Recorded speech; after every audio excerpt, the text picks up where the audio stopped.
Welcome to the Johnson After Show on Bounce. I'm your host, Danny Canada, and we are recapping the biggest moments that you saw on tonight's episode. Tonight's guests are none other than Omar, played by Thomas Q. Jones, and of course, Bianca, played by Rosa Acosta.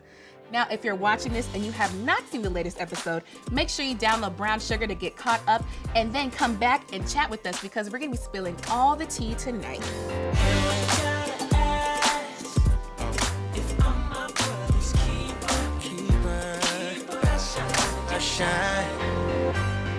How y'all doing tonight? We got lots to unpack here. Lots to unpack here. I know we do. You look a little nervous. You look... I'm good. Okay. Look, so Omar is real good because Omar runs into his honey trappee, Bianca, and things heat up. Now, Thomas, was there a moment when you think that Omar should have pulled back and took a step back before things got a little too crazy? Yeah, definitely. There was a few moments actually, Okay. that he should have said, "Hey, you know what? This isn't the right thing to do. This isn't me as a friend." Mm-hmm. But I do think that because of the position that he was in with, being super vulnerable and lonely and not being able to get what he wanted and needed from his wife, and mixed with the alcohol, and she was pretty convincing. I think you mix all those ingredients together, it's a recipe for disaster, and that's what happened. But he's a human. He made a mistake, and he can't take it back. Go ahead, player. That brings me to my next question about bro code.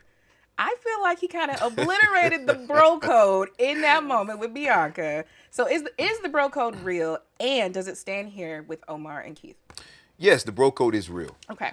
But like any other rule, there are exceptions. Okay. And not saying that this was a good exception, but it nonetheless it was the exception. This particular situation, obviously, it doesn't seem like Bianca is into Keith that much. Right.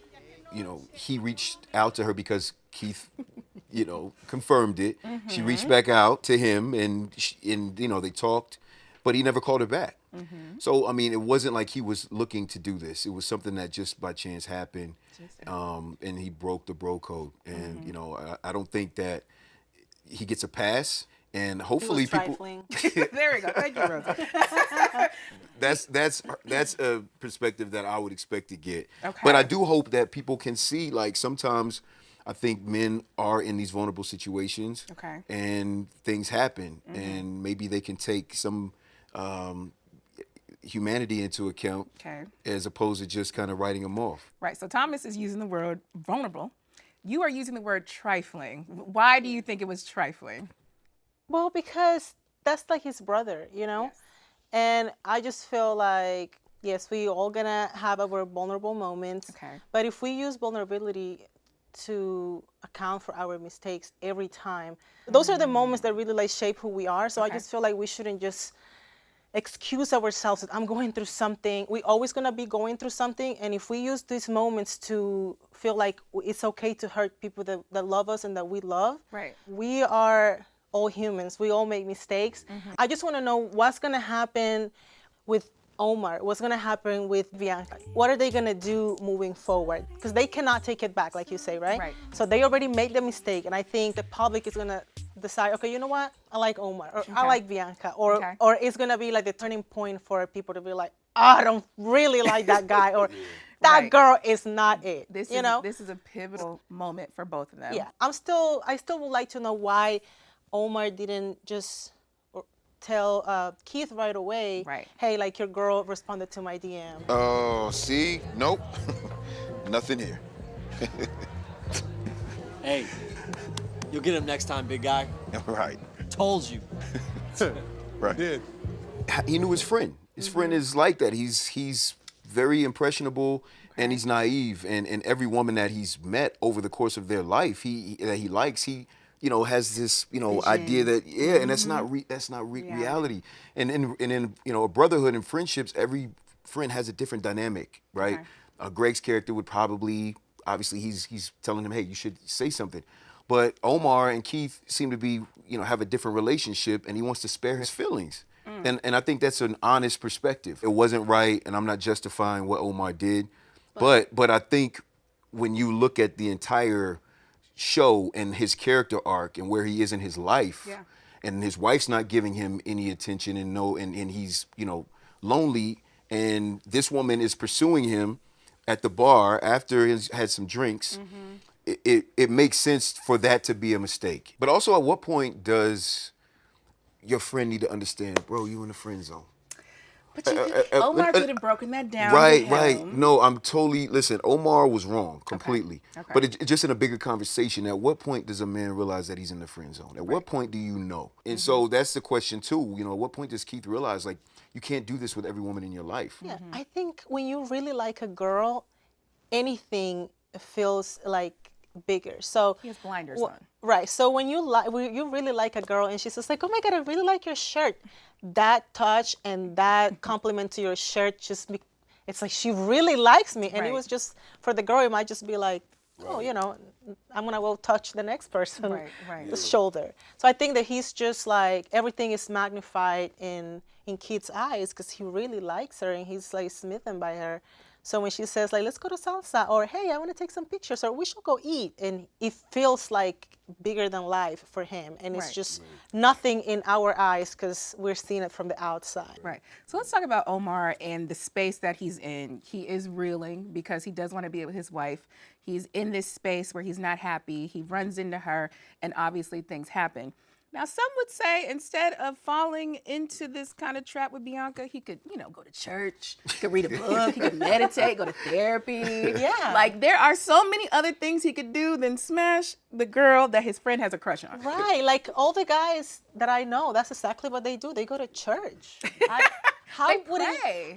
wouldn't Omar just think about that? Right. Well, who's to say that he wasn't going to church? Okay. Who's to say that he wasn't reading a book? Who's to say he wasn't doing all those things? Because clearly he's hurt. But the one thing he was definitely doing is trying to get his family back. Right. Right. And that's why I said this situation was a culmination of continued rejection. Hopefully people watching this episode will, as they've seen the episodes before this, will start to ask more questions in regards to why men do certain things as opposed to just stating the obvious. Yeah, and if you guys ask why, men will always have an answer for that. There's always going to be a long Something. list of why they It might did be a it. different answer than you expected, though. Okay, so Yeah. let's talk about why Greg and Jarvis have this blow up. So there is this beef brewing between friends, and it's clear that they do not want to address it, and it eventually spills into this kind of push and shove that they have. Our ball. That went out of bounds. Yo, man, what's your problem? Yo, don't be pushing me, man. What you talking about, dude? You What are you guys doing? Hey, you guys are supposed to be brothers. What are you So he doing? needs to start acting like it, man. Man, if you got something to say, then just say it.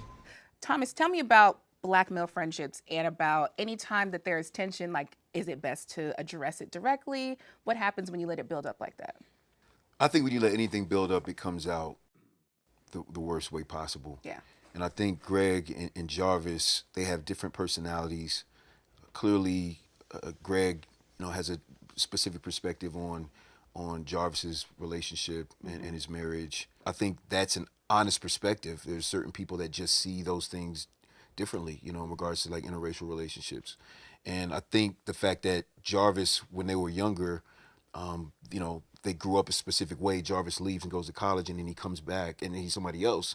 And Greg calls him out on it because he doesn't know this version of him. Right. And the good thing about this is that they can still come back, because I think there's a lot of stereotypes in regards to men and especially black men that once they have this type of situation, there's no coming back. Right. And that's just not the case. That's not true.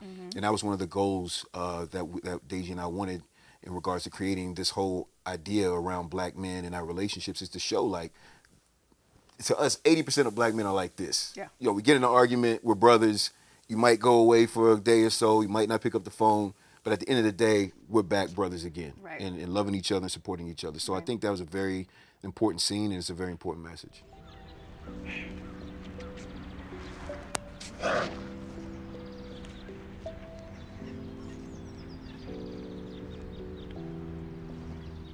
Rosa, let's look at it from a woman's perspective. If you and your good girlfriend get into a fight, you have a big argument, you have a falling out, can you repair it and get back to being sisters? Like they could get back to being brothers? I think it depends on what it is, but in general, I would say yes. Okay. And one question that I actually asked myself a while ago was, you know, women, we always say, you know, girl power, and you know, I want to support other women and all these things. But then when we have it can even be the smallest issue with our friends, we end up in really bad terms, and we never speak again. Yet when we have a boyfriend, for example, they make mistakes weekly, and sometimes like really disrespectful, like things that are over the top, and we continue to give them chances. And I ask myself, and why don't we do this with our girls? But I am consistently working on making sure that I give my girls like the same amount of you know, chances that I will want people to give me, because it's just about realizing that you're not perfect and that you're gonna continue to make mistakes. And if we are uplifting each other, like, why wouldn't I give you that chance? And if I can live with that and you can live with that, then we should be able to like make it work. Thanks so much to my guests, Thomas Q. Jones and Rosa Acosta. Make sure you tune in to Johnson on Bounce TV to see what happens next with Omar and Bianca. It's gonna get real juicy. Listen, you can tune in and watch all new episodes of Johnson on cable, satellite, or over the air. Find Bounce in your area by going to the URL right below.